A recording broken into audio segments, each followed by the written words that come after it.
Definition mark करो directing की।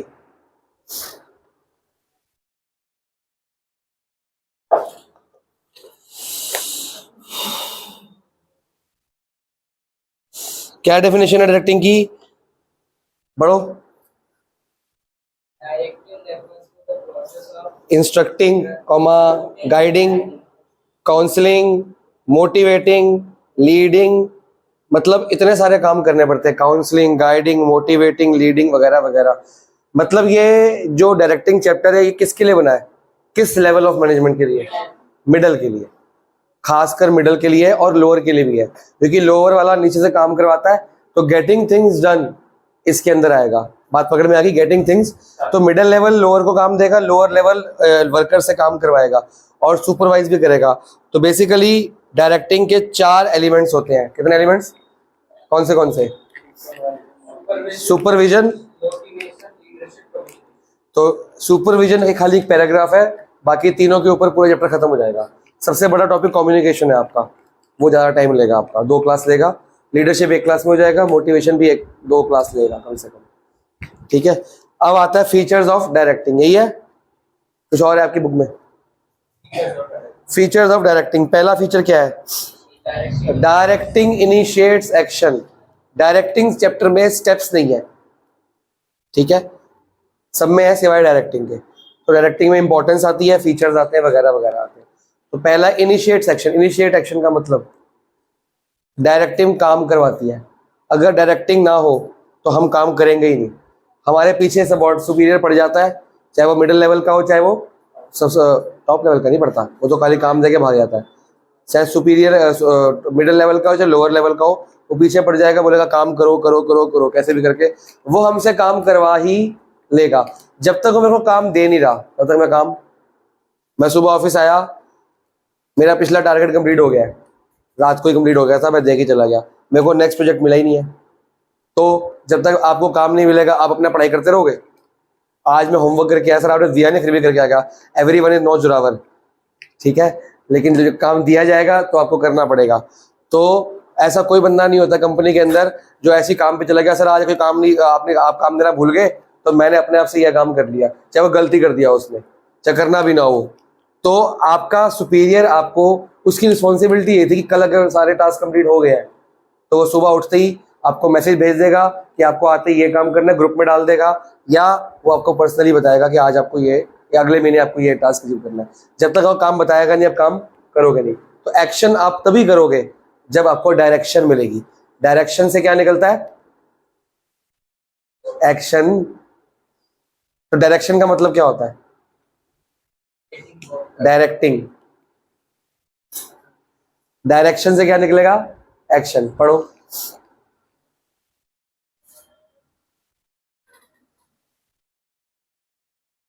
Directing initiates action. तो अगर आपका सुपीरियर आपको काम नहीं बताएगा तो आप करोगे ही नहीं। पढ़ लो पूरा।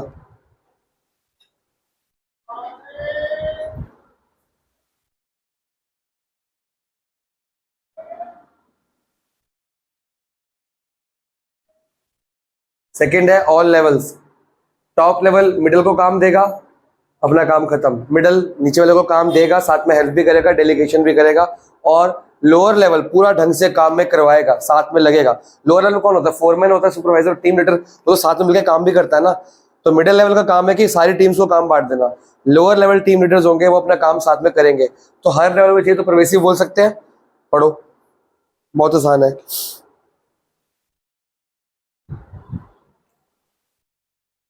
तीसरा आपने ऑलरेडी पढ़ा हुआ है, समझाएगा कौन? कॉन्टिन्यूस क्यों है डायरेक्टिंग? अभी मैंने समझाया था क्यों है कॉन्टिन्यूस। 1 महीने का टारगेट पूरा हो गया, अगले महीने का दोगे नहीं उसको, फिर अचीव हो जाएगा, फिर दोगे नहीं क्या? अब बस तुम्हारा काम हो गया, 5 साल आराम से तनख्वाह लो तुम, ऐसा तो नहीं होता ना। काम चलता रहेगा चलता रहेगा चलता रहेगा। ऐसा कोई महीना, ऐसा कोई दिन नहीं होगा काम ना मिले। काम करने की तनख्वाह मिलती है तो काम तो करवाया जाएगा, और रेगुलर कॉन्टिन्यूस बेस पे कराया जाएगा। एक बार रीड कर लो, क्योंकि कोई वर्ड निकल आता है जो आपको समझना है।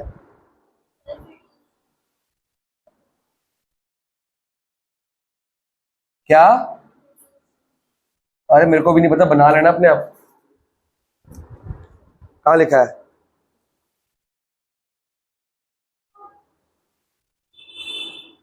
Trustworthy relationship, important trustworthy. Directing flows from top to, कभी देखा है नीचे वाला बंदा ऊपर को ऑर्डर दे रहा है, तुमने कभी मैडम को ऑर्डर दिया, मैडम ऐसे नहीं करना, ऐसे ही करना है, ऐसा हो नहीं सकता ना, तुमने दिया कभी एक झा को order?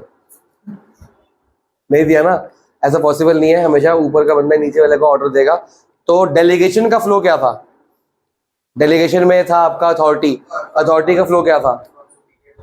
Top to bottom, responsibility का नीचे से ऊपर, और अकाउंटेबिलिटी का टॉप टू बॉटम, अकाउंटेबिलिटी ऊपर से नीचे जाती है। तो डायरेक्टिंग का फ्लो क्या है? टॉप टू बॉटम, ऊपर वाले नीचे वाले को डायरेक्शन दे सकता है, नीचे वाला ऊपर वाले को डायरेक्शन नहीं दे सकता। और कुछ लिखा है इसमें? कितने फीचर हो गए? चारों हेडिंग याद करो फटाफट, 5-10 सेकंड का टाइम है, बहुत इंपॉर्टेंट है इसलिए याद करवा रहा हूँ। परवेसिव पता ही है, कॉन्टिन्यूस पता ही है, टॉप टू बॉटम पता ही, इनिशिएट सेक्शन।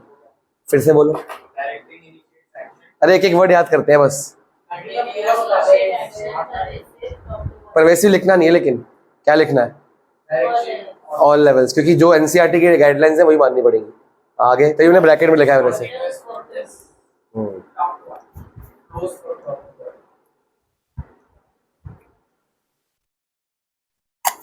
हेडिंग याद होगी, अंदर की बकवास को तुम लिख दोगे, 5 चैप्टर में यही लिखते आ रहे हो, ये कुछ नया नहीं है इसमें।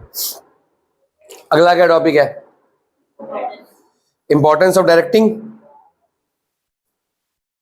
पहली इंपॉर्टेंस क्या है? इनिशिएट एक्शन, फिर से सेम चीज होगी। सेकंड, इंटीग्रेट्स एम्प्लॉइज एफर्ट, ये आप पढ़ के समझाओगे मेरे को, इंटीग्रेट्स एम्प्लॉइज एफर्ट।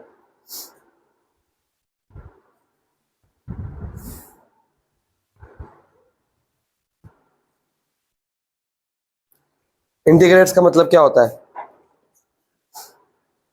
इंटीग्रेट्स के लिए हमने फर्स्ट चैप्टर में कोऑर्डिनेशन पढ़ा था, या टीम वर्क पढ़ा था, ग्रुप एफर्ट पढ़ा था। फिर सेकंड चैप्टर में स्पिरिट डिकॉप्स,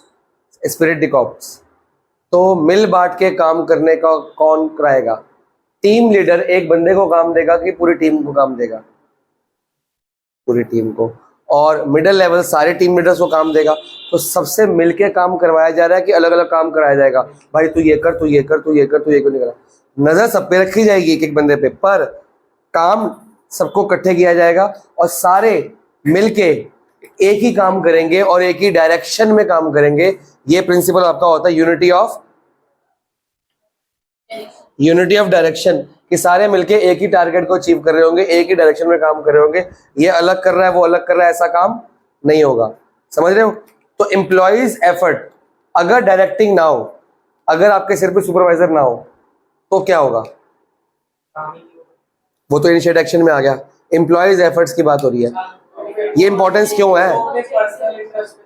वो अपने पर्सनल ध्यान देगा, या उसको गलत उसको डायरेक्शन तो मिली नहीं, वो अपना अलग का, अरे भाई टिक के बैठ जा, हिली जा रहा है, उसको भी डिस्टर्ब करी जा रहा है।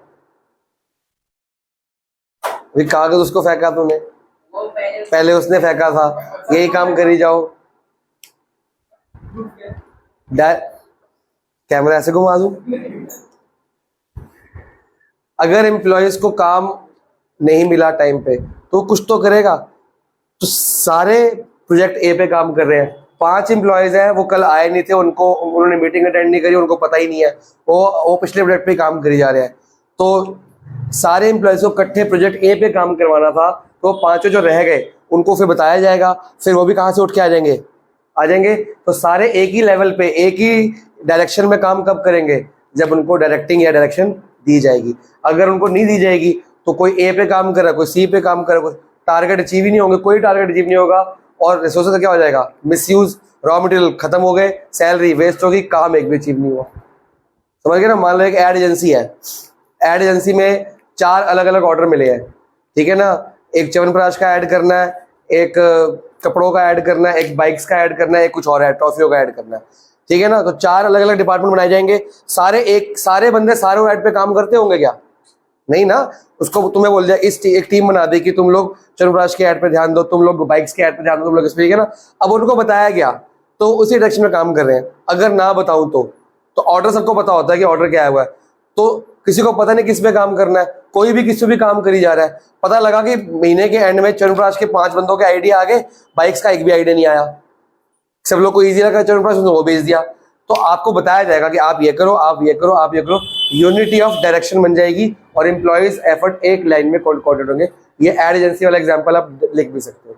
अब आप पढ़ो ध्यान से, बिल्कुल वो भी डाल सकते हो कि आप अपने हाथ से काम करते रहोगे।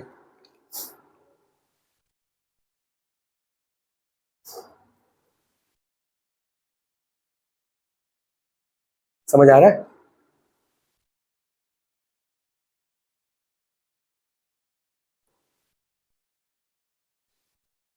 पढ़ लिया कुछ? गाइड्स एम्प्लॉइज, अगर एम्प्लॉय से काम नहीं हो रहा या वो थक रहा है या उसको समझ नहीं आ रहा, कौन समझाएगा उसको? सुपीरियर।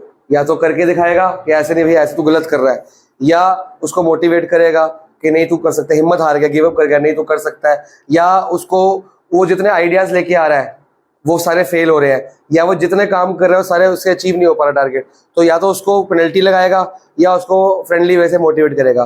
तो एक गाइडेंस कौन देगा एम्प्लॉयज को, यार ये तो गलत कर रहा है, ऐसे करना चाहिए, तभी तेरे से तू फेल क्यों हो रहा है, वाला तो ये गलती करता है, तो उसको कौन बताएगा? उसका सुपीरियर। तो गाइडेंस देनी बहुत जरूरी होती है, उसकी काउंसलिंग करेगा, गाइडेंस देगा, काम करना कैसे एग्जैक्टली कौन बताएगा? तो सुपीरियर का काम खाली इतना नहीं होता काम देके भाग जाए। गेटिंग थिंग्स डन एक बहुत बड़ा 3 वर्ड्स है, लेकिन इसमें बहुत डीप मीनिंग है।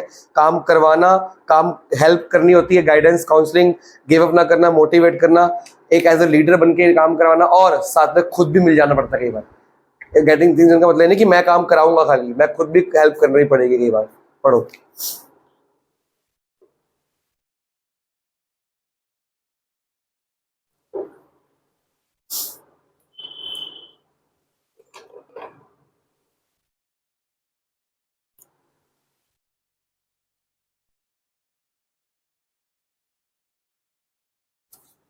पॉइंट 5 यहाँ पढ़ा हुआ था,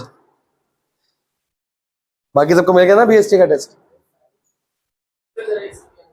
उसके पास ही है। नहीं मत दियो, ये मास्क कटवा देता है। तूने कटवाए थे? नहीं इसने कटवाए थे, एक ये कटवाता है, एक जोरावर कटवा देता है।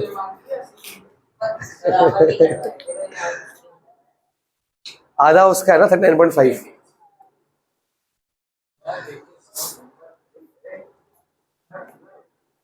बाद में अगला पॉइंट क्या है? फैसिलिटेट्स इंट्रोडक्शन ऑफ चेंजेस, ये समझाएगा मानविक। फैसिलिटेट इंट्रोडक्शन ऑफ चेंजेस, तूने क्या समझाया?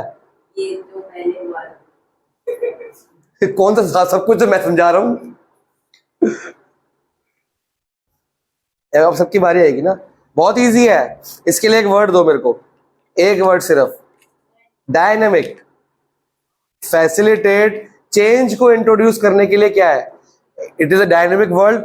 कोई नई टेक्नोलॉजी लानी है, ठीक है, बालाज बैंक है तुम्हारा एग्जाम्पल ना, हल्का हल्का मैंने एड एजेंसी दिया, तुम लिख दो हल्का सा ताकि याद रहे। बैंक में क्या हुआ? बैंक में चल रहा है, हम 1991 में है, तो बैंक 1991 में क्या करता था, कैसे एंट्री करता था बैंक? लिख के करता रजिस्टर में। क्या हुआ? मैं बता रहा हूँ, बैंक 1991 में क्या करता था, लिख के काम करता रजिस्टर पे, तो लंबी लंबी लाइन लगती थी कि हर एक को वो तो एंट्री करेगा, लिखेगा, फिर रजिस्टर ढूंढेगा। आपने आपका जरूरी है कि एक रजिस्टर खुला पड़ा उसमें आपका नाम हो, वो बंद करेगा फिर उठेगा। हमने अपने आप को देखा है, हम यहाँ पे काउंटर पे लगे हैं, वो बैठा हुआ है, पहले आपका नाम पूछेगा, अकाउंट नंबर देखेगा, फिर देखेगा उसमें नहीं है, फिर वो बंद करेगा, उठेगा, पीछे बहुत सारे रजिस्टर पड़े होंगे, उसमें ABCD ऐसे लिखा होगा, उसमें से ढूंढेगा, उसमें से निकालेगा, फिर आएगा, फिर पहले बैठेगा, फिर तसल्ली से अपने को सेटल करेगा, फिर एक एक पेज पलटेगा, फिर आपके पैसे गिनेगा, एंट्री करेगा, फिर जरूरी नहीं कि तुम्हारे पीछे वाला बंदा उस रजिस्टर में हो, फिर वो उठेगा। तो ये काम पहले होता था, क्योंकि अगर वो साथ में एंट्री नहीं करेगा तो शाम तक तो भूल जाएगा वो किस किस के पैसे आए थे। तो लंबी लंबी, अब जब तक आपकी एंट्री नहीं होगी, अगले वाले की एंट्री नहीं होगी, तो फिर कंप्यूटर्स का इनोवेट हुआ कि कंप्यूटर्स में सॉफ्टवेयर डाले गए, टैली सॉफ्टवेयर, एक्सेल डाला गया। जैसे बैंकों को सबसे पहले कंप्यूटर बैंकों को दिया गया था, काम जल्दी हुआ करे। अब जो बुढ़े बुढ़े एम्प्लॉइज हैं बैंक में, वो रेजिस्ट करते हैं नया चेंज कि यार हम अब तो हमारी 4-5 साल में रिटायरमेंट होने वाली, हम क्यों सीखें, ठीक है ना। तो और मिडिल एज वाले भी कहेंगे हमको ऑलरेडी आदत पड़ी हुई है, हम क्यों सीखें, हमको क्या सीख के मिले। तो कभी जब भी नया टेक्नोलॉजिकल चेंज आता है वो इम्प्रूवमेंट के लिए होता है, पर कई बार हम समझते नहीं है इसको। हम क्या करते हैं, रेजिस्ट करते हैं कि हमको ये चेंज हम तो वैसे ही काम करेंगे। अब यहाँ पे किसका रोल आता है, सुपीरियर का। मिडिल लेवल का मैनेजर आएगा या लोअर लेवल का, वो उनके साथ बैठेगा, उनकी काउंसलिंग करेगा, उनकी ट्रेनिंग कराएगा, उनको ये बात दिमाग में डालेगा कि जो काम तुम 15 मिनट में एक एंट्री करते हो वो 2 से 3 मिनट में हो जाएगी, मैक्सिमम 2 मिनट में हो जाएगी। और तुम शाम को 6 बजे तक एंट्री करते रहते हो, उनको उनका फायदा दिखाएगा। और अब तुम्हारी छुट्टी 3 से 4 बजे होया करेगी क्योंकि तुम्हारा काम जल्दी होगा। और जब तुम जर्नल में एंट्री करते हो, लेजर में अलग करनी पड़ती है, उसमें अलग करनी पड़ती है, 4 जगह तुम खुद पेन से लिखते हो, तुम्हारा बर्डन कितना है।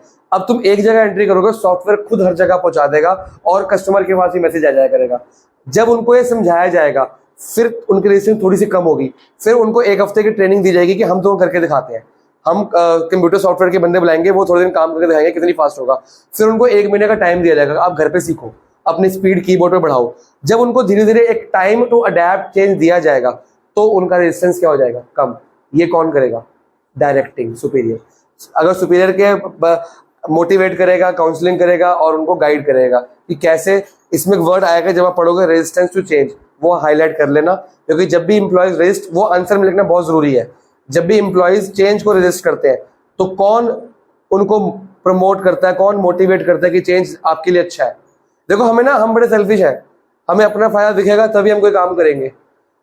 तो जो सुपीरियर है उनको उस चेंज में कंपनी का फायदा दिखाएगा ना तो मानेंगे नहीं, वो उनको उनका फायदा दिखाएगा तो मानेंगे। कंपनी का फायदा है कस्टमर ज्यादा आएंगे, कहेगा हम तो, हमें क्या मतलब, हमें सैलरी उतनी मिल रही है।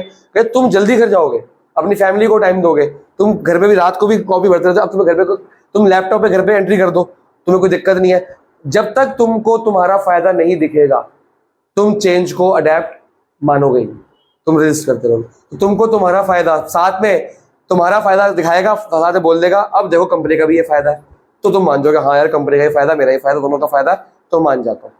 इसमें लिखा होगा रेजिस्टेंस टू चेंज, पूरा का पूरा पढ़ो, एग्जाम्पल कोई भी डाल सकते हो, ये बैंक वाला तो मैं हर साल डलवा ही देता हूँ।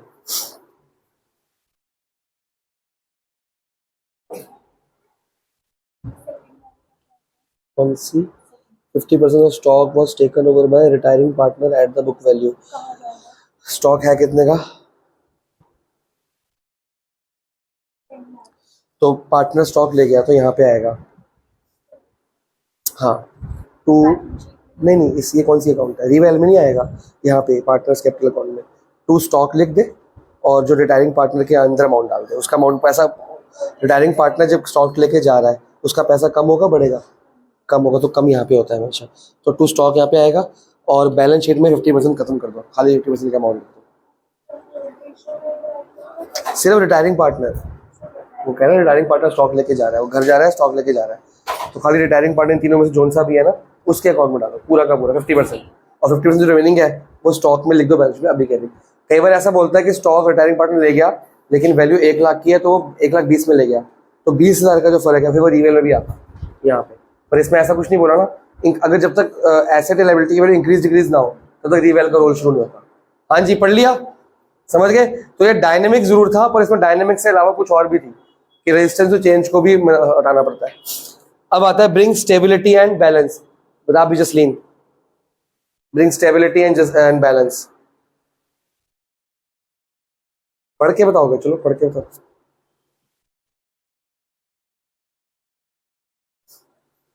ये तो खुद बना लो, खुद कुछ भी लिख दो, ये 4 पॉइंट तो बेकार है, 1 पेज का ऐसे लिख दो इस पे। तो अरे इसको छोड़, तू ना अगर इसको पढ़ेगी ना तेरा एक एरिया लिमिटेड होगा कि इसके अंदर आंसर लिखना है। मैं तो पढ़ भी नहीं रहा, मैं तो खाली हेडिंग कुछ भी बनाई जा रहा हूँ, कुछ भी लिख दो ना। जब ऊपर के पॉइंट्स को बनाओ, ऊपर के पॉइंट्स क्या कह रहे हैं कि सारे एम्प्लॉइज एक डायरेक्शन में काम करेंगे तो इससे क्या होगा, यूनिफॉर्मिटी आएगी, स्टेबिलिटी आएगी, क्योस होगा क्या, क्यों नहीं होगा, क्योंकि सबको अपना अपना काम पता है। जब डायरेक्शंस दिए हैं काम पता है, जब काम पता है तो अपना आगे चुपचाप काम करे जा रहे हैं, रोज पूछना नहीं पड़ता आज क्या करे सर, आज क्या करे सर, ऐसा नहीं होता। हर बंदे को अपना काम पता है, वो वही काम कर रहा है, अपनी मर्जी नहीं कर रहा।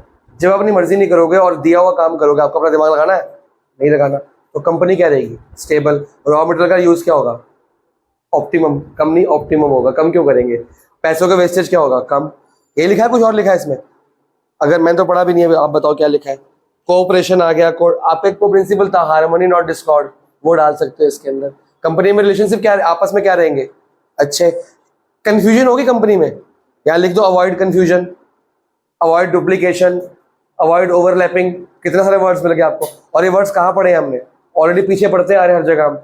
वो वर्ड्स का इस्तेमाल किया करो, 5-6 वर्ड्स गिनते के रख लो, 10 वर्ड्स कम से कम रख लो, आपको हर आंसर में डाल देने बीएसटी में।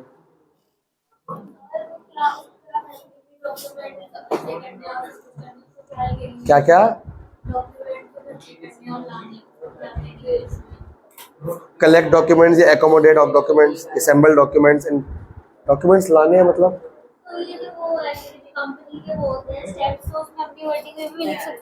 हाँ लिख सकते, क्यों नहीं लिख सकते? कलेक्टिंग डॉक्यूमेंट्स उसका वो होता है, किसमें? फाइनलाइजिंग डॉक्यूमेंट्स होता है शायद, जो रजिस्ट्रार के पास जाना होता है। हाँ। उसमें कह रही है, हाँ। इसके अलावा और क्या इंपॉर्टेंस हो सकती है? 5 तो तुमने पढ़ ली। हाँ बहुत सारी इंपॉर्टेंस है, अभी तो बहुत कुछ बाकी है। यहाँ पे लिखा हुआ है जब सब अपने अपने काम ग्रुप वर्क ग्रुप एफर्ट होगा कि नहीं होगा?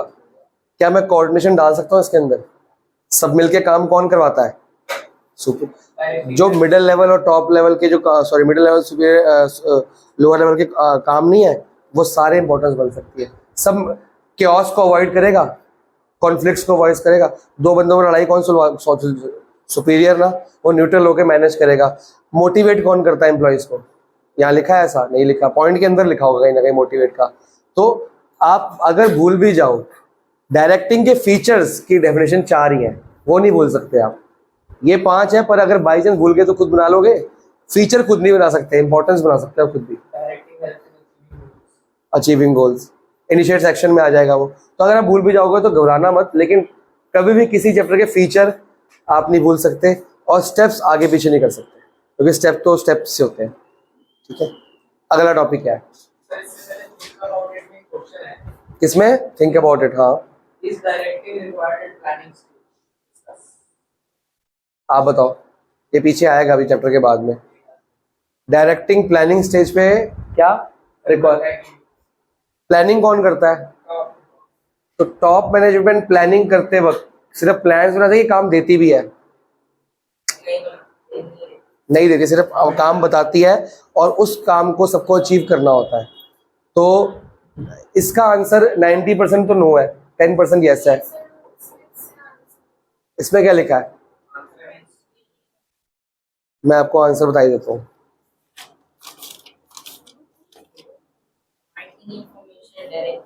क्या फाइंडिंग मार्क? क्या बोली जा रहा तू? मैं क्या पूछ रहा हूँ, तू क्या बोली जा रहा है?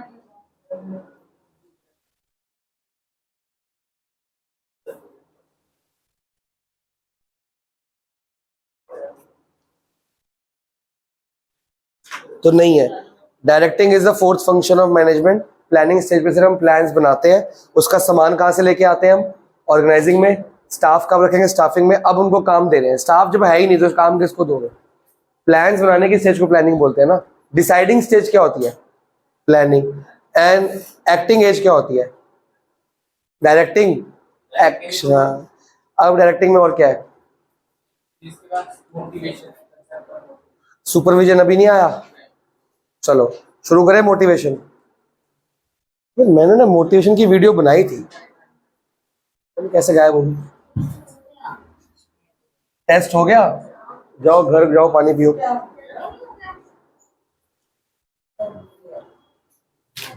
क्या ही कह सकते हैं। तो व्यू क्यों दे दिया कि लर्न करो? आपको लर्न हो गया, मेरा रोल का था। जब भी मोटिवेशन आएगा, सबसे पहले मोटिवेशन की डेफिनेशन आएगी। बताओ क्या है?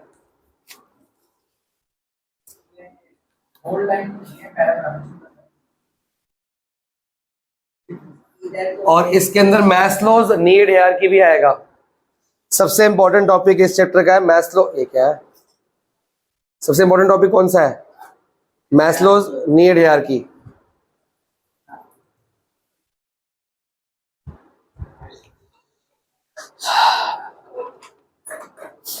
मैस्लोस नीड हायरार्की के पहले हमें पढ़ना है मोटिवेशन के बारे में, और मोटिवेशन की वो क्या कहते हैं, भगवान भला करे, फीचर्स।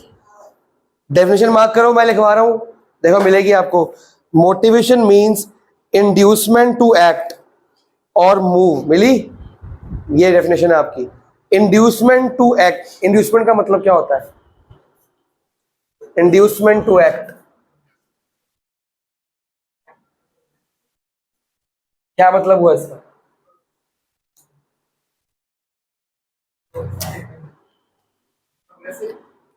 प्रोत्साहित ही है, प्रोत्साहित को लेकिन मोटिवेट कहते हैं। इंड्यूसमेंट होता है फोर्स करना, आपको सेल्फिश मोटिव दिया जाएगा ताकि आप मोटिवेट हो सको, हैं? पैसा ज्यादा मिलेगा मतलब? हाँ। अब एम्प्लॉइज किस लिए मोटिवेट होंगे? या तो सैलरी से, प्रमोशन से। तो ये आपकी हायरार्की बनती है कि अगर आपकी एक नीड सेटिस्फाई हो रखी है, फिर दोबारा वो नीड आपको मोटिवेट नहीं कर सकती। ऑल, ये क्वेश्चन भी है बोर्ड्स का, already satisfied need will not further motivate employees. पहला आप कंपनी में काम पे लगे, आपको अच्छी सैलरी मोटिवेट करती काम करने के लिए, आपको लालच दिया जाएगा इंसेंटिव्स का, भाई तो ये काम कर, तेरे को वर्क ओवर टाइम मिलेगा, ये काम कर, इंसेंटिव मिलेंगे, ये काम। एक टाइम आएगा, 4-5 साल हो जाएंगे, आपको वो सैलरी और इंसेंटिव मोटिवेट नहीं करते हैं। फिर आपको एक अलग लेवल पे लेके जाया जाएगा, आपकी प्रमोशन, आपकी सिक्योरिटी, आपके एक्स्ट्रा बेनिफिट्स। फिर एक लेवल आएगा आपकी डेजिग्नेशन, एक लेवल आएगा आपका एनवायरनमेंट, जो जॉब में एनवायरनमेंट होता है, फ्रेंडली बिहेवियर, इनफॉर्मल ऑर्गेनाइजेशन। एक लेवल आएगा आपकी ईगो मोटिवेट करती है कि हाँ मेरे को रिकॉग्निशन नहीं मिल रही, मैं इतना काम करता हूँ, मेरे को पहचान नहीं मिलती। ऐसे अलग अलग चीजें मोटिवेट की करने के लिए सुपीरियर्स यूज करते हैं। ये सारा का सारा सिस्टम मैस्लो ने दिया है, इसको बोलते हैं मैस्लोस नीड हायरार्की। ये बाद में पढ़ेंगे, पहले डेफिनेशन। इंड्यूसमेंट बना के, इंड्यूसमेंट का मतलब क्या होता है? फोर्स करना, उसको मजबूर करना कि वो काम करे। मजबूर करने के लिए 2 तरीके होते हैं, नेगेटिव भी होता है, और तो मोटिवेशन 2 प्रकार की होती है, एक पॉजिटिव, एक सैलरी का लालच देके या प्रमोशन दिखा के या ऐसी आपको फ्रेंडली वे से काउंसलिंग करके मोटिवेट करना, ये होता है पॉजिटिव मोटिवेशन। नेगेटिव मोटिवेशन कैसे होती है? डीमोटिवेट काम करवाना है। मैं समझ गया तो क्या कहना चाहता है। चलो, मानवी क्या कह रहा है कि 0.5 पे भी इसका नाम 1 तो लिखा आ रहा है ना, एक बार तो मैं समझ गया तेरी बात, कोई बात नहीं। तो मैंने ये दोनों कर दिए, 17 और 18। अच्छा ठीक है, आगे आ जाओ, ये करो 17 और 18 क्वेश्चन करो। हाँ जी, डेफिनेशन मार्क कर ली। इंड्यूसमेंट के बाद और लिखो, आगे क्या लिखा है? इंड्यूसमेंट के बाद और क्या लिखा है, जल्दी। It means the process of making subordinate to act in a desired manner. उसी के मीनिंग में कुछ और लिखा नहीं हुआ?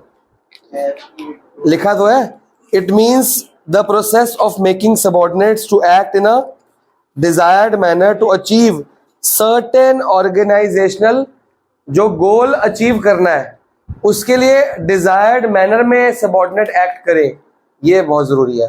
वो अपने हिसाब से काम करे ऐसा नहीं होगा, उनसे आपके मतलब का काम करवाना, इसको बोलते हैं मोटिवेशन। उनको मोटिवेट किया जाएगा कि आप जो मैं कह रहा हूं तो वो वाला काम कर, अपना दिमाग मत लगा, अपने हिसाब से मत चल। तो अपने हिसाब से आपकी वो हाँ कर देगा तब भी करेगा अपनी, तो आप उसको किस तरीके से मोटिवेट करो। और आपने मेरे को बताया नहीं नेगेटिव मोटिवेशन कैसे होती है। पॉजिटिव तो होगी भी, फ्रेंडली समझाओ, तरीके से बताओ, प्रमोट है। ये क्या हो रहा है? मैं पूछ रहा हूं पॉजिटिवली मोटिवेट करना क्या होता है? सैलरी की उसको वो दो कि सैलरी बढ़ा देंगे काम करके दिखा, या तेरे को प्रमोशन कर देंगे, या तेरा डेजिग्नेशन बढ़ा देंगे, तेरे को बोर्ड पे नाम लिख देंगे, इसको बोलते हैं पॉजिटिव मोटिवेशन। नेगेटिव मोटिवेशन कैसे? वार्निंग होती है, नॉट नेगेटिव मोटिवेशन। पीटीएम, अगर तुम्हारे मार्क्स कम आए तो तुम्हारी मम्मी को फोन जाएगा, अगर तुमने काम नहीं किया तो तुम्हारी सैलरी काट दी जाएगी, अगर ये काम गलत हो गया तो तुम्हारे को ओवर टाइम नहीं मिलेगा, अगर ये काम, ये लास्ट वार्निंग है, इसका काम से निकाल दिया जाएगा तुम्हारे को। ये होती है नेगेटिव। ये भी तो काम करने का प्रोत्साहन ही है, ये तो काम करने की इंड्यूसमेंट ही है। नौकरी जाने का डर, सैलरी कटने का डर, उससे काम करवाएगा तो वो मोटिवेट ही तो कर रहा है उसको, चाहे नेगेटिवली कर रहा हो। जब लातों के भूत नहीं मानते, मम्मी के डर से मान जाते हैं, फिर वो होता है ना काम करने का, तो काम कर लेगा। अब मोटिवेशन के फीचर क्या क्या? पहला क्या है वो बाद में फीचर बताओ पहले। मोटिवेशन एक क्या है, कैसे? ये तो डिजिटल फीलिंग है। हाँ, अब उसका नाम कितना लड़ाई करेगी बोर्ड पे नाम आ जाए। एक इंटरनल फीलिंग है। आप किसी को हमेशा, हर किसी को सैलरी का लालच देके मोटिवेट कर सकते हो जब तक उसके दिल को नहीं टच करेगी ना बात की, हाँ भी तू वो होगा ही नहीं मोटिवेट कुछ। और कंपनी के अंदर हर एम्प्लॉय का नेचर सेम होता है। कोई फ्रेंडली है, कोई लालची है, कोई इगोइस्टिक है, कोई गुस्से वाला है, कोई शांत है, कोई कैसा है। हर एक को एक ही तरीके से मोटिवेट कर सकते हो। जब तक उसके दिल को नहीं छुएगा ना वो काम करेगा ही नहीं। तो काम करवाना एक अपने आप में आर्ट है, तभी मैनेजमेंट इज एन आर्ट। तो काम करवाने के लिए उसको मोटिवेट करना पड़ेगा, और मोटिवेट एक इनर फीलिंग है। अगर वो अंदर से मोटिवेट हो गया, आपकी बात उसके दिल पे अटैक कर गई, फिर वो काम बढ़िया से करेगा। वरना वो आप मोटिवेट करते रहो, वो आपको यस तो बोलता रहेगा, लेकिन वो यहाँ सुनेगा, यहाँ से बाहर निकाल देगा। जितना मर्जी मोटिवेट कर लो, सैलरी काट लो, पनिशमेंट दे दो, कुछ भी कर लो, उसका सस्पेंड कर दो नौकरी से, उसने करनी अपनी, अगर वो मोटिवेट नहीं हुआ। और अगर ने रियलाइज कर ले कि हाँ ये तो मेरे फायदे की बात है, मेरे को इसमें फायदा होगा, कंपनी का फायदा, तो अपने आप काम करता रहेगा। पढ़ो पूरा का पूरा। इसमें 2 कॉमन आ जाएगा, फिर ये a स्क्वायर प्लस ये फिर ए प्लस फॉर्मूला। अभी तो ये ए प्लस बी में जाएगा ना, फिर एम और एन के अंदर भी क्वेश्चन करना है हमने। अच्छा एम एन कर लिया। अरे मैंने बोला इनर फीलिंग को पढ़ो, फिर बाद में पूछोगे मेरे से। बाद में पानी, यहाँ पे इन्फ्लुएंस ह्यूमन बिहेवियर को हाईलाइट कर लो। इसके लिए एग्जांपल दिया तुम्हारे को कोई? ओए एग्जांपल दिया कोई? Possession of motorcycle, comfortable house, reputation. तो ये सब इनर फीलिंग होती है। उसको अच्छा लगेगा तो वो काम अच्छे से करेगा। अगला क्या है? मोटिवेशन प्रोड्यूसेस गोल डायरेक्टेड। आप जब उसको मोटिवेट करोगे, डेफिनेशन में पढ़ा था कि आप सिंपल एक गोल के लिए मोटिवेट करोगे, उसको रोज के काम कैसे करने हैं वो नहीं करोगे। रोज कंपनी में कैसे बैठना है, डिसिप्लिन कैसे मेंटेन करना है, वो मोटिवेट नहीं। भाई ये काम कैसे अचीव करना है, उसके लिए मोटिवेट करोगे। सिर्फ एक डायरेक्शन में मोटिवेशन की जाएगी, पूरी साल मोटिवेट नहीं करते रहते हम। 11th क्लास में इतना मोटिवेट नहीं करते, इतना 12th में करते हैं हम लोग, क्योंकि 12th में बोर्ड्स होते हैं, बार बार काउंसलिंग करनी पड़ती है, बार बार ध्यान रखना पड़ता है कि काम हम चलते चलते गिर ना जाए। 11th में गिर भी जाएंगे तो कोई बात है, 12th तो है संभाल लेगी, पर 12th में गिर गया तो काम खराब हो जाएगा बहुत ज्यादा। तो एक डायरेक्शन होती है, उसके लिए मोटिवेट किया जाता है। Motivation can be either positive और, तो पनिशमेंट देना इज नेगेटिव और प्रमोशन देना is positive. Motivation is a, क्यों कॉम्प्लेक्स है? ऐसा क्या है, कितना मुश्किल काम है मोटिवेट करना? Human nature is complex, dynamic भी कह सकते हो, कॉम्प्लेक्स है, उसको समझना बहुत मुश्किल है। और हर ह्यूमन का नेचर डाइवर्स है, अपना अलग अलग है। हर किसी को मोटिवेट करने के अलग अलग पैतरे यूज करने पड़ते, साम दाम दंड भेद सब कुछ यूज करने के बाद फिर भी कई बार मोटिवेट नहीं कर पाते तुम, तो तुम कुछ नहीं कर सकते। ठीक है, पढ़ो फिर छुट्टी करते हैं।